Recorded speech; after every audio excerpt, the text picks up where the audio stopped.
नमस्कार, welcome to कीर्ति विद्या। आज हम बात करेंगे फाइनेंशियल मैनेजमेंट सब्जेक्ट के बारे में। तो फाइनेंशियल मैनेजमेंट के अंदर ईयर 2023 में जितने भी एमसीक्यूज हुए थे, जो भी इंटरनल एग्जाम्स हुई थी, वो एमसीक्यू की आज थोड़ी बहुत डिस्कशन करते हैं कि किस तरह से एमसीक्यू पूछे जाते हैं और किस तरह से उसका सॉल्यूशन किया जाता है। तो शुरू करते हैं। हमारा एफएम का जो पेपर है उसका एमसीक्यूज है ईयर 2023 के लिए। फर्स्ट क्वेश्चन हमारे पास है that the inventory turnover ratio of the company is 3 and the industry average of the same is 10 times. अगर हम देखें यहाँ पे, सो इंडस्ट्री यहाँ पे बता रखा है हमारी कंपनी का 3 टाइम्स है, ओके, और इंडस्ट्री का दे रखा है 10 टाइम्स। इसका मतलब क्या हो गया कि हमारा जो है इन्वेंट्री टर्नओवर रेशियो कम है। इन्वेंट्री टर्नओवर रेशियो कम का है, इसका मतलब क्या होता है, हमारी फॉर्मूला क्या है। इन्वेंट्री टर्नओवर रेशियो की फॉर्मूला हमारे पास जो बनती है वो फॉर्मूला कुछ इस तरह से होती है। तो फॉर्मूला जो हमारे पास है उसके अंदर हम देखें तो फर्स्ट हमारे पास होता है COGS upon average inventory. Okay, तो यहां पे देखा जाए अगर हमारा एवरेज इन्वेंट्री ज्यादा है, अगर ज्यादा इन्वेंट्री है तभी हमारा आंसर कम आएगा। इट मींस ऑप्शन में देखा जाए, सो हम क्या कर रहे हैं, there is an excessive inventory and inefficient inventory management, यानी कि हम सही से इन्वेंट्री मैनेज नहीं करेंगे। तो इसका आंसर हमारे पास आएगा, that is answer B. Okay, next question देखते हैं। क्वेश्चन है हमारे पास, the company is borrowing 35 lakhs। Company ने 35 लाख रुपए बोरो किए and buy a machine and it pays the equal instalment of 15 years, यानी 15 साल में कंपनी वापस करेगी। अभी आप कितना पैसा ले रहे हो, 35 lakhs। तो 35 lakhs आप क्या हो जाएगा, it's a present value 35 lakhs। 35 lakhs आपका प्रेजेंट वैल्यू हो गया। ओके, हम कितने साल में वापस करेंगे, 15 साल में, that is n is equal to आपके पास हो गया 15 years. Okay, rate of interest क्या बता रखा है, 10%। तो हमारे पास हो गया, दैट इज K परसेंटेज जी की बात करते हैं तो वो हो गया 10%। ओके, उसके बाद देखते हैं अमाउंट ऑफ इंस्टॉलमेंट हमें ढूंढना है, दैट इज एन्युइटी वैल्यू हमें फाइंड करनी है। व्हाट इज एन्युइटी वैल्यू, तो एन्युइटी वैल्यू किस तरह से फाइंड की जाती है। सो यहाँ पे हमारे पास प्रेजेंट वैल्यू है, तो ये हो गया आपका present value of annuity. Formula apply करेंगे, present value of annuity is equal to, that is annuity bracket present value interest factor of annuity K percentage into N, ये हमारी फॉर्मूला है। ओके, हमारे पास 35 लाख रुपए है, प्रेजेंट वैल्यू दे रखी है।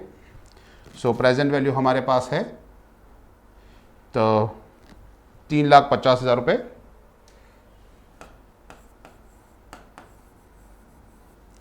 Annuity हमारे पास नहीं है। Present value interest factor, that is यहाँ पे आपको देखो कैलकुलेशन में दे रखा है, यहाँ पे एन्युइटी टेबल देखना है। तो ये present value of interest annuity 10% 15 years के लिए वैल्यू दे रखी है 7.606। ओके, तो हम यहाँ पे लिख देंगे, हमारे पास वैल्यू है 606.606, ये हो गया। सो 3,50,000 डिवाइडेड बाय, अगर हम 7.606 कर लेते हैं तो हमारे पास एन्युइटी वैल्यू मिल जाएगी। तो कैलकुलेशन कर के देख लेते हैं, 3,50,000 डिवाइडेड बाय 7.606, तो आंसर आता है 46,000, that is 3,50,000 sorry, divided by 7.606, तो हमारे पास आंसर आता है 46,116। ओके, तो ये आंसर हमारे पास हो गया 4,06,163।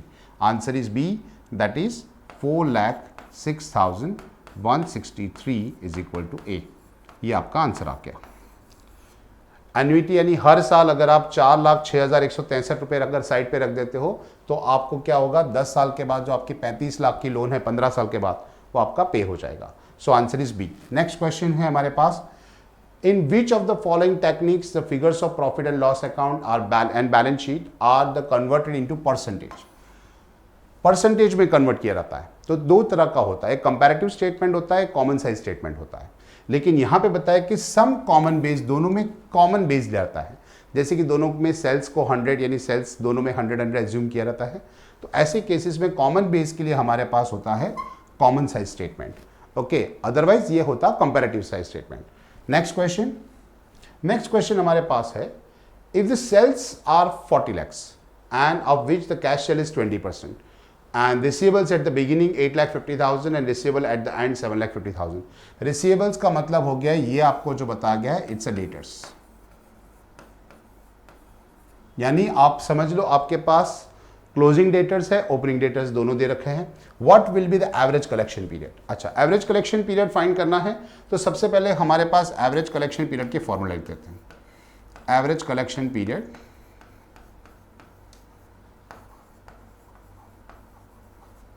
तो एवरेज कलेक्शन पीरियड हमारे पास क्या होता है? सो ये होता है हमारे पास 360, यहां पे मेंशन किया हुआ है the take 360 is an year upon debtors turnover.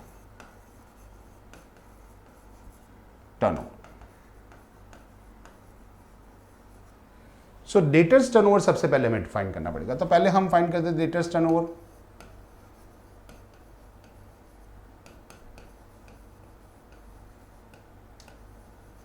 तो डेटर्स टर्नओवर की फॉर्मूला क्या है?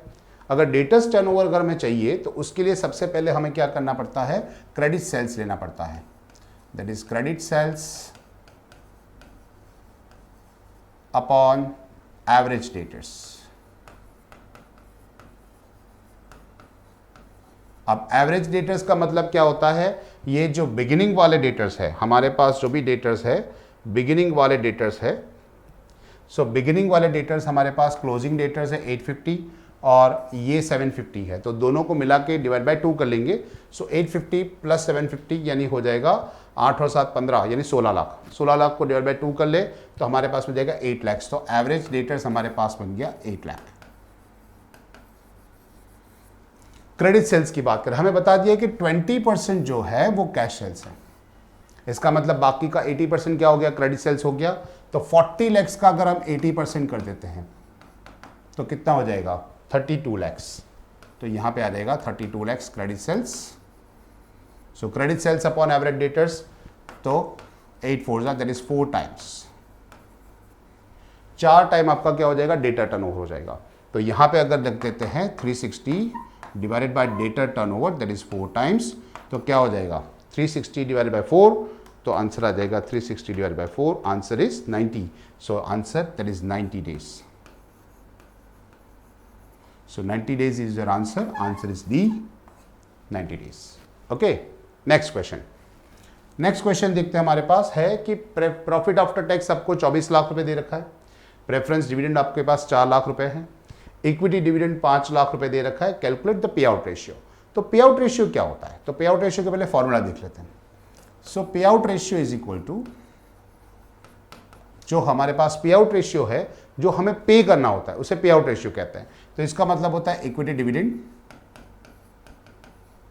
Upon profit after tax minus preference dividend. Short में लिख रहा हूं ताकि फटाफट हो जाए। ओके, सो पहले तो हमारे पास देखो यहां पे इक्विटी डिविडेंड दे रखा है 5 लाख रुपीज। सो 5 लाख रुपीज हमारे पास हो गया equity dividend. Profit after tax हमारे पास है 24 लाख रुपए और उसमें से 4 लाख हमारा प्रेफरेंस डिविडेंड है, वो भी माइनस करना है। तो 24 लाख में से अगर 4 लाख निकाल लेंगे तो हो जाएगा 20 लाख। एंड इट्स अ पे आउट रेशियो, तो इंटू 100 तो बनता है, सो इंटू 100। सो सीधा हो जाएगा 5 4 20 और ये हो जाएगा तो 25।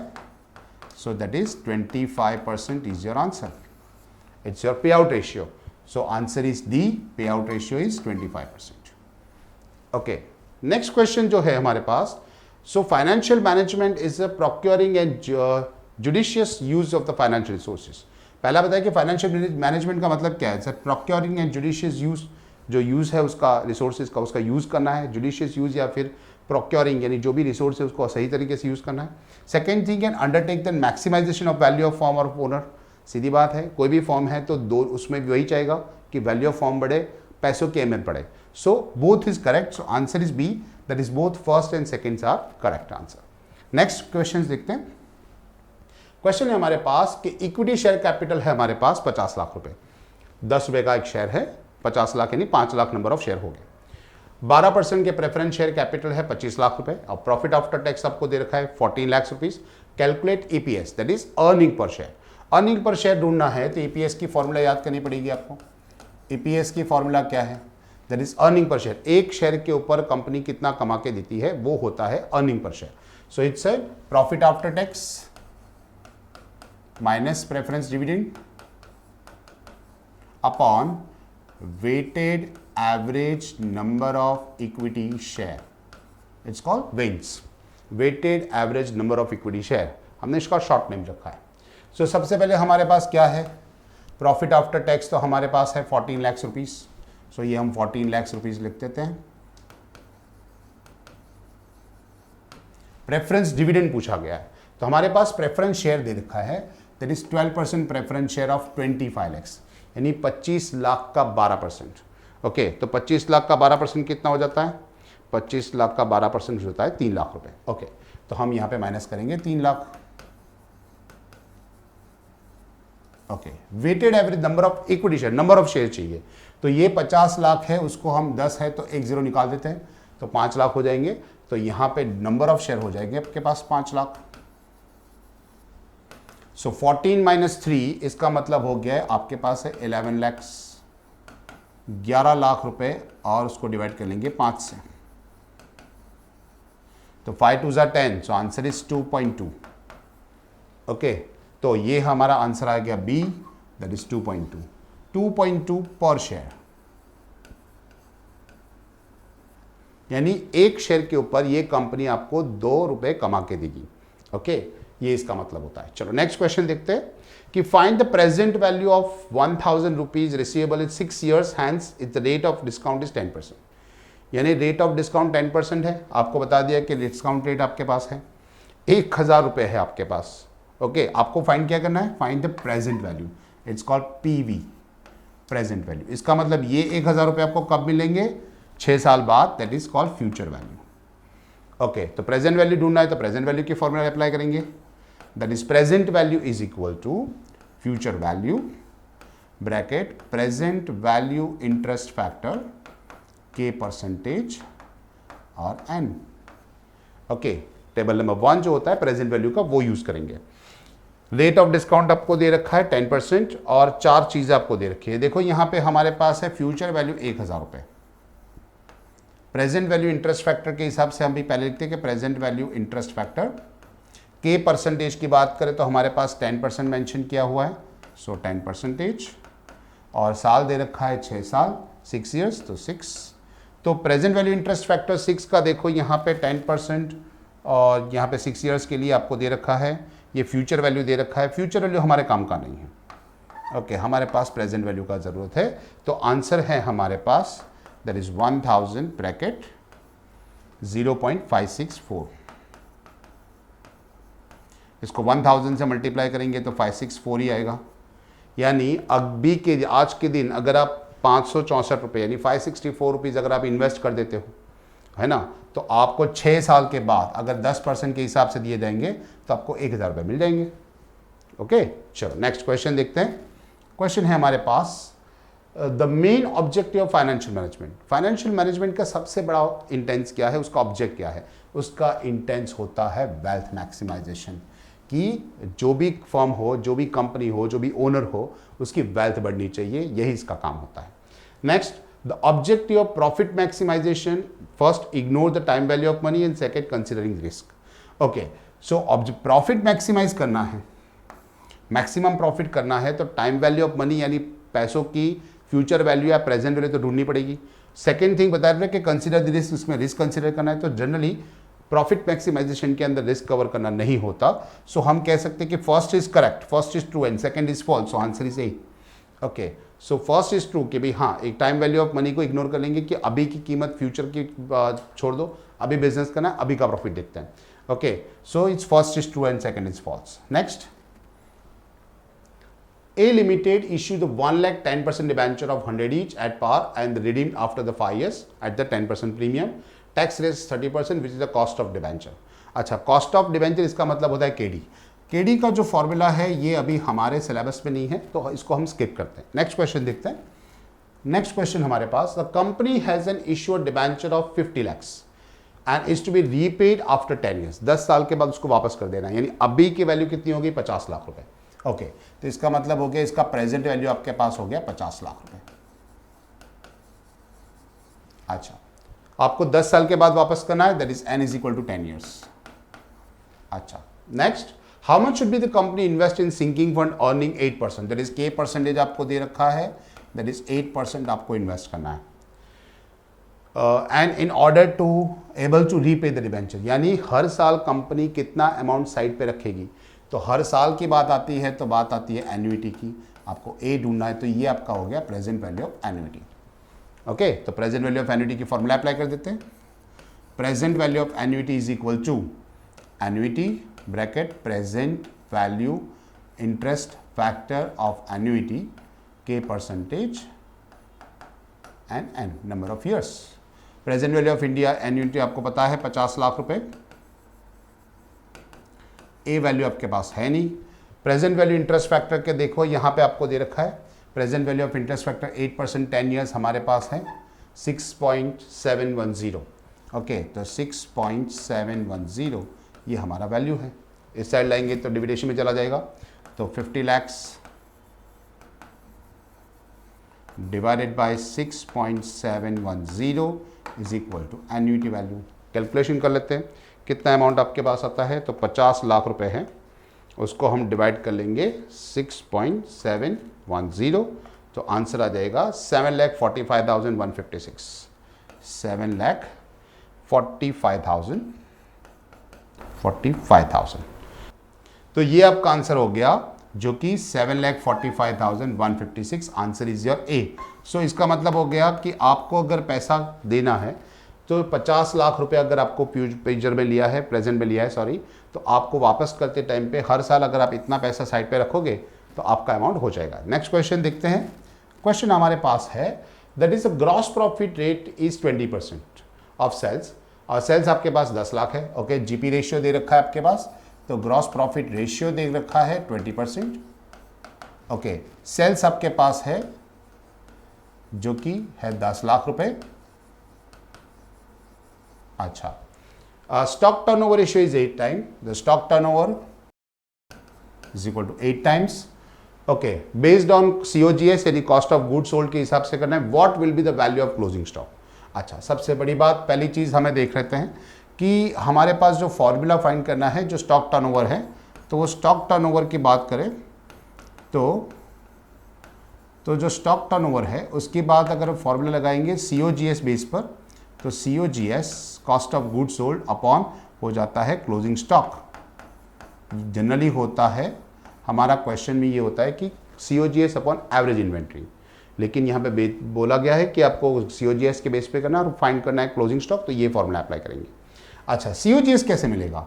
अगर सेल्स आपके पास 10 है, उसमें 20% आपका प्रॉफिट जा रहा है, इसका मतलब 80% आपका क्या हो जाएगा, कॉस्ट, इट्स कॉल्ड COGS, है ना। तो आपके पास हो गया 10 लाख का 80%, that is 8 lakh rupees. Okay, closing stock तो हमें ढूंढना है, स्टॉक टर्नओवर रेशियो 8 टाइम दे रखा है, तो क्लोजिंग स्टॉक मिल जाएगा, that is closing stock is equal to 8 lakh divided by 8, इसका मतलब हो जाएगा 1 लाख रुपी। 1 लाख रुपए आपका क्या हो जाएगा, क्लोजिंग स्टॉक हो जाएगा। So answer is B, 1 lakh rupees.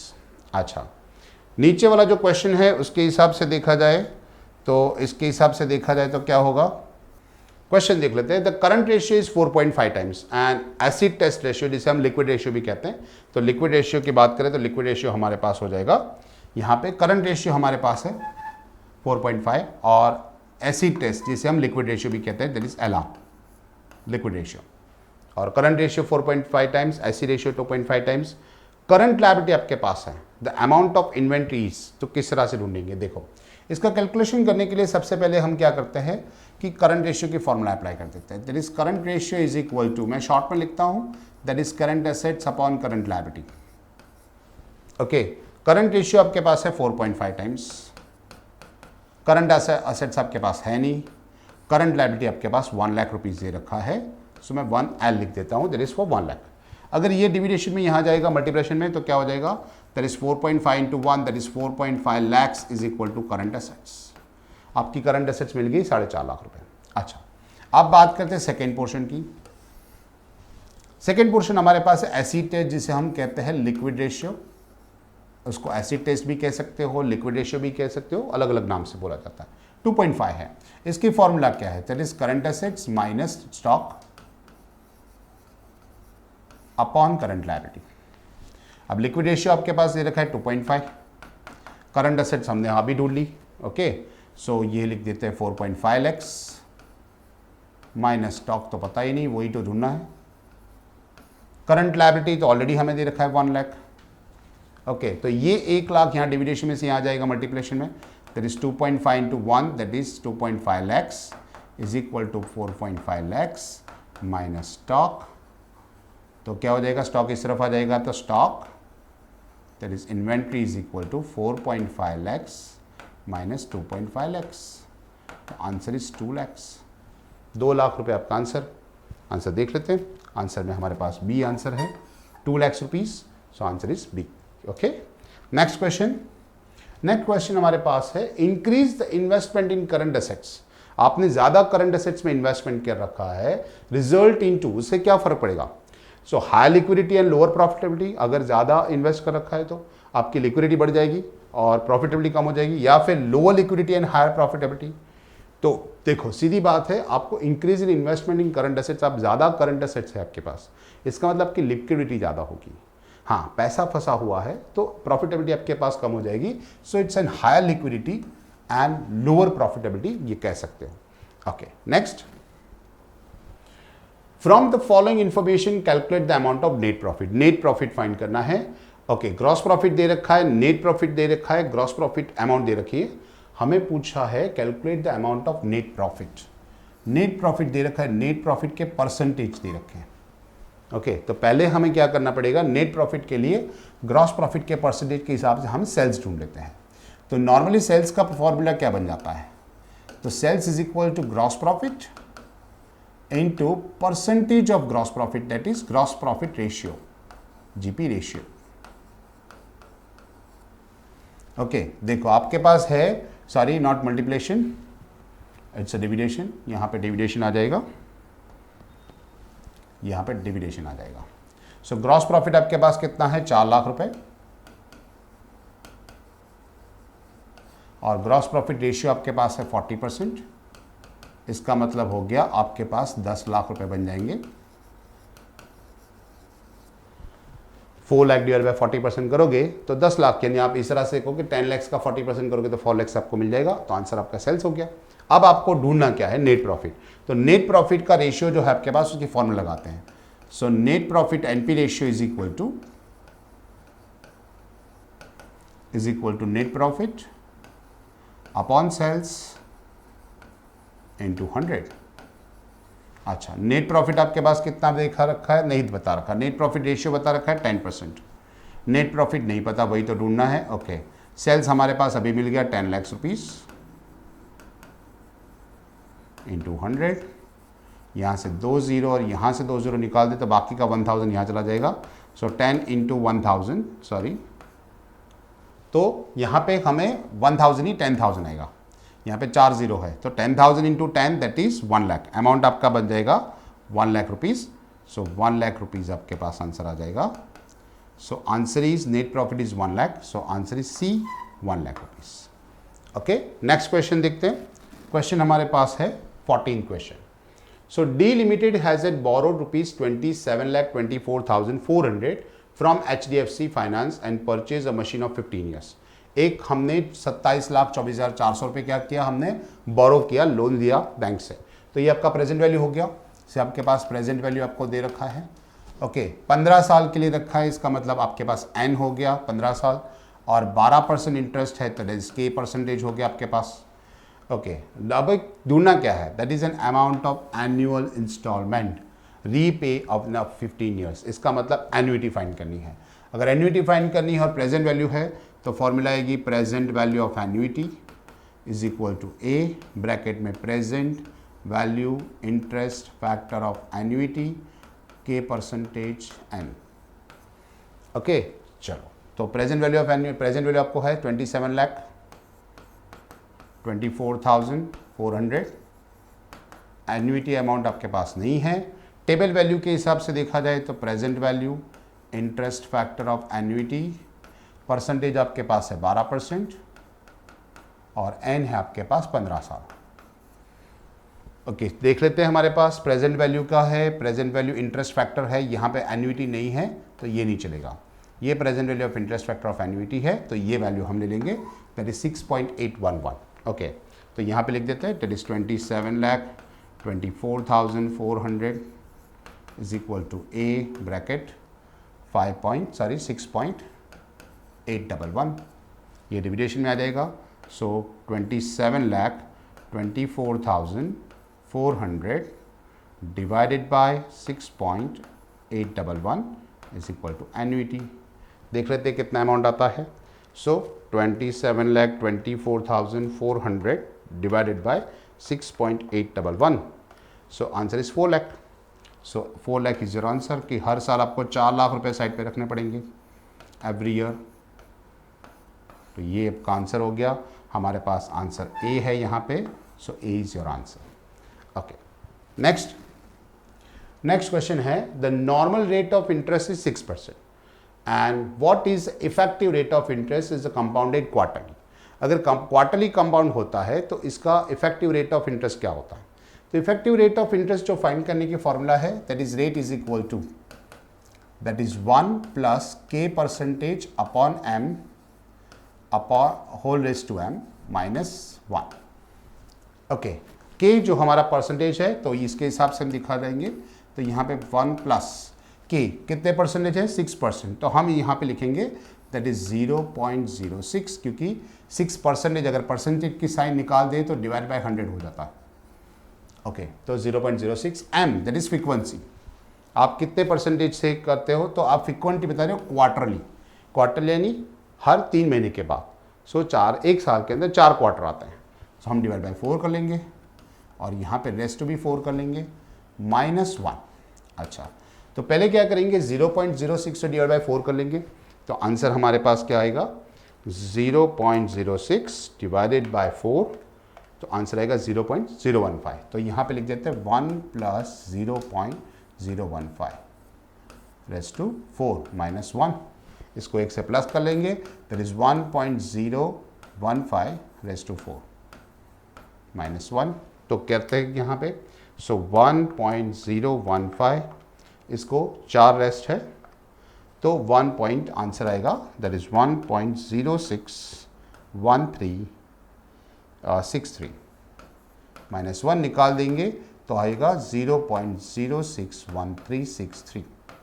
अगर इसको मैं परसेंटेज में चाहिए तो इनको 100 कर लेंगे तो आंसर मिलेगा दैट इज 6.1363 परसेंटेज। तो देखो किससे मैच करता है यहाँ पे 63 है तो आगे एक ऐड कर दिया यहाँ पे। So 6.14, so 6.14 is your answer, answer is B. 6.14 आपका इफेक्टिव रेट ऑफ इंटरेस्ट हो जाएगा। Okay, now which of the following statement is और ट्रू? तो liquidity means an ability of the firm to pay the current liability as when they become due. Liquidity का मतलब क्या होता है? यही होता है ना कि जब आपको पैसा पे करने की आपकी क्षमता हो तो आप चुकाने के लायक हो या नहीं। तो ये ट्रू है, ऑप्शन यहाँ पे नहीं है, but sir answer is true कि ये स्टेटमेंट सही है।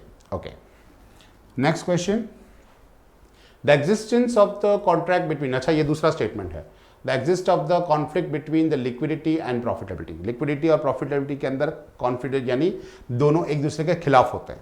यानी अगर लिक्विडिटी बढ़ती गई तो प्रॉफिटेबिलिटी कम होती जाएगी, प्रॉफिटेबिलिटी बढ़ती गई तो लिक्विडिटी कम होती जाएगी। सही बात है, यानी ये स्टेटमेंट सही है। आगे वाला जो स्टेटमेंट था हमारे पास वो स्टेटमेंट के बारे में बात करें तो liquidity and ability of the firm to pay, वो दोनों सही है।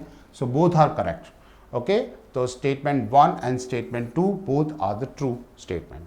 सो नेक्स्ट क्वेश्चन है हमारे पास, if the sales are 1 crore out of which the cash sales is 40%, यानी 40% हमारा कैश सेल्स है, यानी मतलब 40 लाख रुपए हो गया, बाकी का 60 लाख रुपए हमारा क्रेडिट सेल्स हो गया। And receivables at the beginning 5 lakh है, receivable at the end 7 lakh है। Okay, what will be the average collection period? ऐसा ही सेम क्वेश्चन हमने आगे भी देखा था, फिर से कर लेते हैं। सो पहले हम ढूंढ लेते हैं credit sales. So credit sales आपके पास होता है जो कि आपका 1 करोड़ का सेल्स है, उसका हम कर लेंगे 60%, क्योंकि 40% कैश सेल्स है तो 60% के हिसाब से हो जाएगा 60 लाख रुपए। ये आपका हो गया क्रेडिट सेल्स। अब बात आता है डेटर्स टर्नओवर की। सो डेटर्स टर्नओवर, अगर डेटर टर्नओवर की बात करें तो हमारे पास है credit sales upon average debtors.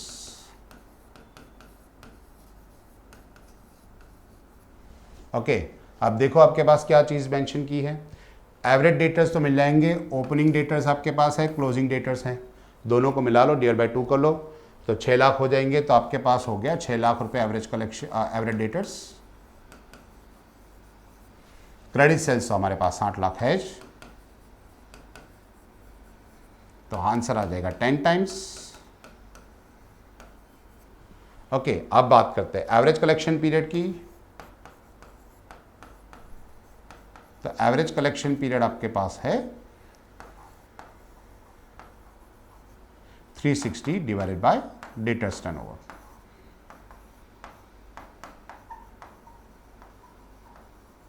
Okay, तो आपके पास 360 डिवाइडेड बाय 360 डिवाइडेड बाय आपके पास हो गया 10, इसका मतलब हो गया 36। सो 36 डेज का टाइम पीरियड आपको मिलता है। सो यहाँ पे आंसर में answer C, that is 36 days. Okay, next question. Question हमारे पास है कि for the initial outlay of 2 lakh and machine generate the cash inflow of 1,50,000 for 3 years and required the rate of payment is 10%। क्या है initial outlay of 2 lakh, यानी शुरुआत में अगर आप 2 लाख रुपए इन्वेस्ट करते हो तो क्या होता है, कैश फ्लो फॉर 3 years 3 साल तक 1.5 लाख रुपए वो जनरेट करता है। Okay, if the required rate of return is 10%, अगर आपको 10% चाहिए तो एनपीवी फाइंड करना है। ओके, एनपीवी का जो टॉपिक है फिलहाल अभी सिलेबस में नहीं है तो इसको हम इग्नोर करते हैं। Next, C limited has an fix assets of 17 lakh and the current assets is 5 lakh and 10% loan दे रखा है 10 लाख का, ईबीआईटी दे रखा है, assuming the corporate tax rate 35, हमें फाइंड करना है रिटर्न ऑन टोटल असेट्स, इसका होता है रोटा। ओके, तो रिटर्न ऑन टोटल असेट्स कितना मिल रहा है आपको,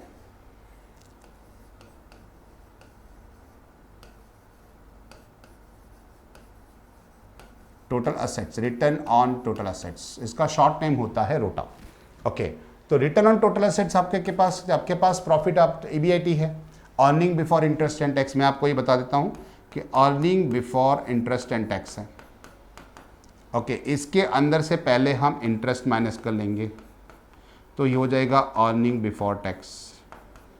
ओके, और इसके अंदर से हम अगर टैक्स माइनस कर ले तो ये हो जाएगा अर्निंग आफ्टर टैक्स, जिसे हम प्रॉफिट आफ्टर टैक्स भी कहते हैं। तो सबसे पहले हमारे पास ईबीआईटी है 4 लाख रुपए, माइनस करना पड़ेगा इंटरेस्ट, तो इंटरेस्ट का इतना माइनस करेंगे तो लोन 10 लाख का है, उसका 10% इंटरेस्ट हमें पे करना पड़ेगा, इसका मतलब 1 लाख रुपए तो इंटरेस्ट लिखा जाएगा, तो 1 लाख रुपए इंटरेस्ट माइनस कर दिया, यानी अर्निंग बिफोर टैक्स आपके पास हो गया 3 लाख रुपए। और टैक्स, तो टैक्स 35% हमें ऑलरेडी मेंशन किया हुआ है, सो 3 लाख रुपए का 35% काउंट कर लेते हैं हम, 1,05,000। सो 1,05,000 आपके पास टैक्स हो गया 1,05,000, माइनस इक्वल टू कर लेते हैं तो हमारे पास 1,95,000 that is profit after tax हो जाएगा। तो आपके पास रिटर्न ऑन टोटल असेट्स, आपके पास जो टोटल असेट्स है ये प्रॉफिट आफ्टर टैक्स आपके पास है। ओके, और उसके अपोज में आपके पास टोटल असेट्स, तो आपके पास फिक्स असेट्स है, करंट असेट्स है, तो टोटल असेट्स का मतलब होता है फिक्स असेट्स और करंट असेट्स दोनों मिला लेंगे, 7 और 5 12, यानी हो जाएगा 22 lakh, sorry total assets.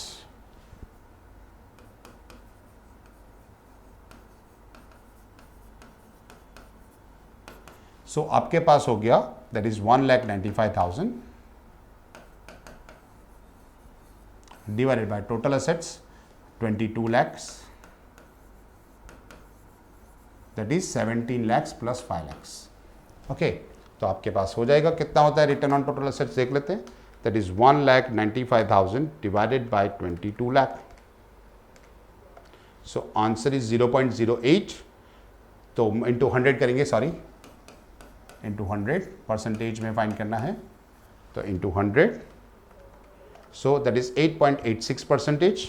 Answer is C, 8.86%.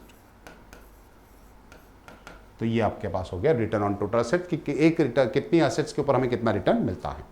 Next question हमारे पास match the following. So investment decisions है, डिविडेंड डिसीजंस है और फाइनेंशियल डिसीजंस है. नॉर्मली ये जो इन्वेस्टमेंट डिसीजंस होता है वो ऑप्टिमम कैश स्ट्रक्चर यानी आपके पास कैश स्ट्रक्चर कितना है उसके ऊपर डिपेंड करता है कि आपका डेब्ट कैपिटल कितना है, इक्विटी कैपिटल कितना है, उसके ऊपर से आपका इन्वेस्टमेंट डिसीजंस पता चल जाता है. अच्छा, डिविडेंड डिसीजंस की बात करें तो डिविडेंड डिसीजंस आपका पे आउट रेशियो से ही होता है. ओके, और फाइनेंशियल डिसीजंस कैपिटल बजटिंग से होता है. एक्चुअली ये टॉपिक हमारे सिलेबस में नहीं है, फिर भी हमने इसको डिस्कस किया है. तो फाइनेंशियल डिसीजंस में ये आंसर आपके पास देखा जाए तो answer is your C, that is A का फर्स्ट, सेकेंड का सेकेंड, थर्ड का 3. ओके, नेक्स्ट क्वेश्चन देखते हैं. So Z limited has an inventory turnover 10 times and gross profit आपके पास है 1 लाख रुपए एंड ग्रॉस प्रॉफिट रेशियो भी दे रखा है. सो एवरेज इन्वेंट्री कितना होगा ये पूछा गया है. ओके, तो इन्वेंट्री टर्नओवर रेशियो का फॉर्मूला में अगर लगाना है तो इन्वेंट्री टर्नओवर क्या हो जाएगा. सो इन्वेंट्री टर्नओवर की बात करें तो इन्वेंट्री टर्नओवर की बात करें तो क्या होता है, COGS होता है अपॉन एवरेज इन्वेंट्री होता है.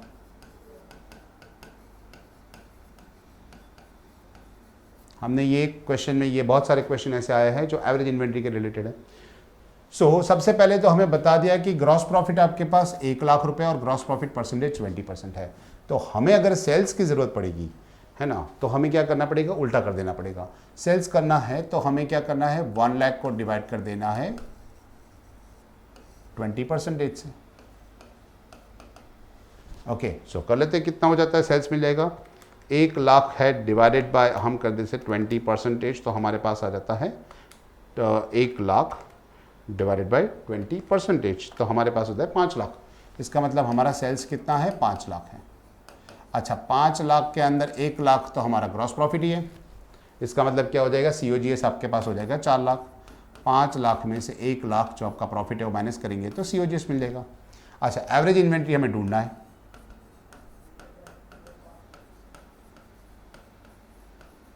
ओके, तो आपके पास जो टर्नओवर रेशियो दे रखा है वो 10 टाइम्स है. तो 10 इज इक्वल टू ऊपर हो जाएगा 4 lakhs upon average inventory.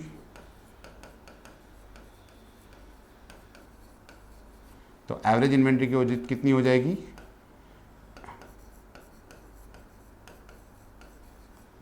4 lakh divided bye 10, इसका मतलब हो जाएगा 40,000. So answer is A, 40,000. Okay, next question है what which of the following is a part of the liquidity ratio.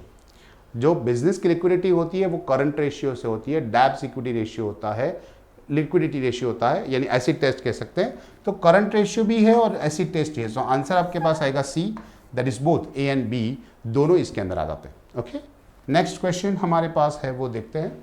Blank refers to the minimum rate of return and firm must be earn to invest in order to maintain present market value. जो present market value उसको आपको टकानी है, उसको रखनी है, तो आपको कितना कमाना होगा. तो आपको जो है वो आपका लिवरेज रेशियो आपके देखने पड़ेंगे, जो आपका लिवरेज के हिसाब से आपके रेफर्स यानी minimum rate of return decide किया जाएगा. So answer is D, leverage. And last question हमारा है आज का. तो in blank each item of the balance sheet state the percentage of the total of balance sheet. सब सारी चीज़ अगर हम बैलेंस शीट में देखे जाए तो each items of balance sheet is stated in percentage. सारा अगर देखा जाए तो किस तरह की होगी, कॉमन साइज होगी, कॉन्सोलिडेट होगी, कंपैरेटिव होगी या स्टैंडर्ड वन होगा. अगर सारी चीज़ अगर आपको दे रखी है तो वो कॉमन साइज स्टेटमेंट में ही अगर आपको परसेंटेज वाइज दिया जाएगा. तो ये हमने आज थोड़े बहुत क्वेश्चन डिस्कस किए, 27 क्वेश्चन अराउंड, कि जो कि हमारा फाइनेंशियल मैनेजमेंट के लिए था. ऐसे ही बहुत सारे लेक्चर्स आपको हमारी यूट्यूब चैनल पे मिल जाएंगे और हमारी ऐप के ऊपर भी मिल जाएगा. इससे रिलेटेड ग्रेजुएशन के बाद आपको क्या करना है, फ्यूचर कैसे होगा आपका, वो सारी डिटेल्स आपको उसके ऊपर मिल जाएगी. तो बने रहिए कीर्ति विद्या के साथ. Thank you.